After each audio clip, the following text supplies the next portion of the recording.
네, 우리 주변에서 일어난 사건 사고의 뒷이야기를 자세히 풀어보는 사건팀장 시간입니다. 성룡이 사건팀장 나와 있습니다.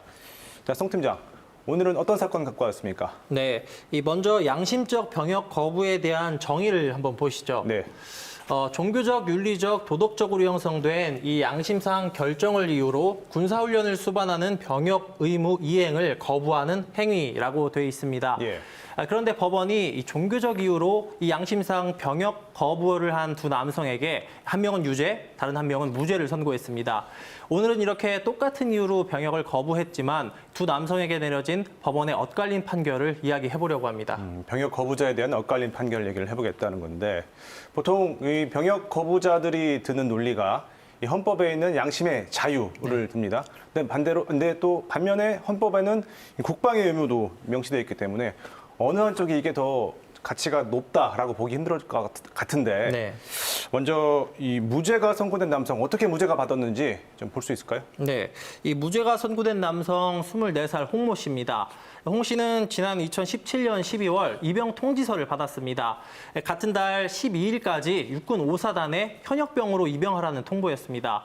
그런데 사흘의 기한이 지나도록 입영하지 않았습니다. 이에 따라 병역법 위반 혐의로 기소됐는데요.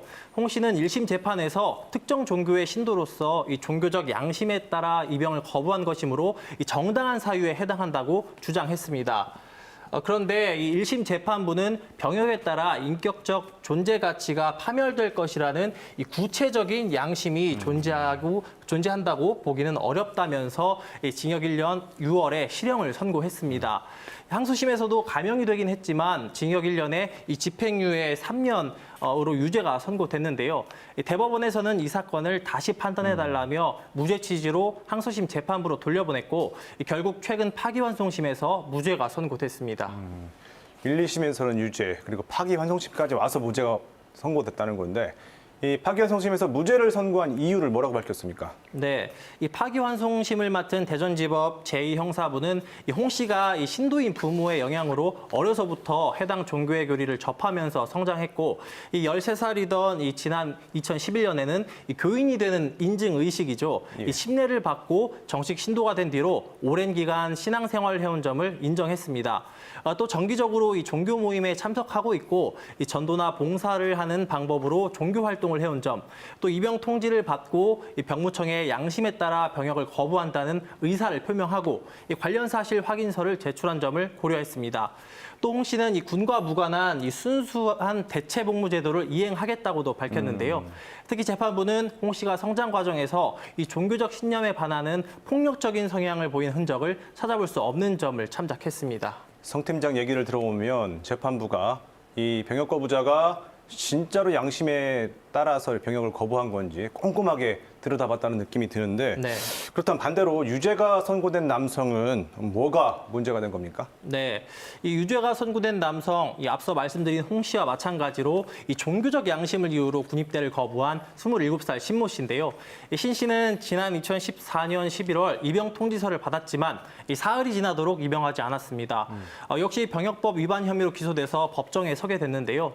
신 씨도 종교적 신념과 양심에 따라 병역을 거부하는 것이므로 이 정당하다는 주장을 폈습니다. 그러나 이 재판부는 신 씨의 행실을 보고 이 주장을 받아들이지 않았습니다.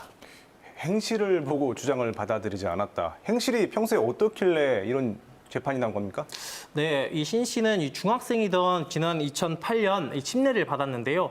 그런데 그 이후인 2013년에 이 음주운전으로 벌금 150만 원의 처벌을 받았습니다. 게다가 이번 사건으로 재판을 받던 중인 2018년 8월에는 어려 보이는 남성이 담배를 피우는 것을 목격하고 심하게 욕설을 하고요. 이 남성을 폭행해서 입건이 됐습니다. 또 초등학교 동창을 이 술에 취해 무차별 폭행해서 2019년 1월에는 벌금 300만 원의 야식 명령을 받기도 했습니다.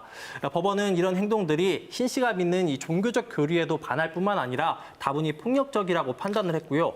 이 1심에 이어서 항소심에서도 최근 징역 1년에 집행유예 2년을 선고했습니다. 그렇군요.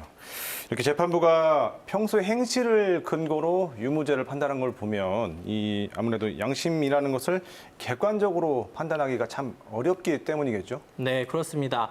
이 앞서 언급이 됐지만 이 헌법 제39조 이 모든 국민은 법률이 정하는 바에 의하여 이 국방의 의무를 진다라고 명시하고 있습니다. 예. 이 반면 헌법 제19조에는 이 모든 국민은 이 양심의 자유를 가진다라고도 또 명시가 되어 있습니다.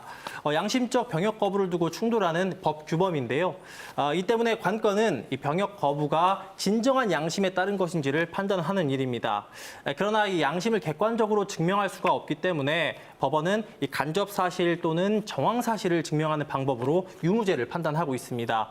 결국 재판부는 이 간접 사실과 정황 사실로서 이 두 남성의 행실에 주목을 했고요. 똑같은 이유로 법정에 섰지만 이 서로 다른 법적 판단이 나오게 됐습니다. 예. 양심적 병역 거부자에 대한 엇갈린 판결, 성 팀장 오늘도 수고했습니다.